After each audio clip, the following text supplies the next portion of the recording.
বানাই দিব আমি তোর। আরে তো কইলামই আমার দাঁত ভাঙিয়ে দিলে আমি গোস্ত সবাই খাবো নাকি আমরা করে। তুই আর কথা কইস না, তোর আমি হাতে ধরি, তোর আমি হাতে ধরি, তোর আমি পায়ে ধরি, তুই আর একটা কথাও কইস না। শোন, এরম জ্বালাতন করলে আমি আর পারবো না।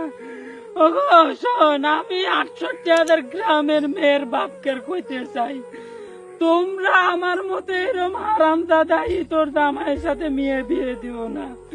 মেয়ে বিয়ে দেওয়ার আগে তোমরা দেখবে মেয়ের জামাই মেয়েরকে কাপড় টাপড় দিতেই পারে, এই সমস্ত বিষয় ঠিকঠাক আছে কিনা সেইসব দেখে তারপরে জামাইয়ের সাথে মেয়ে বিয়ে দিবে। শ্বশুর দাদার আপনি কি যাত্রা করতেছেন? তুই আর একটাও কথা, তুই যদি আর একটাও কথা কইস তোকে আমি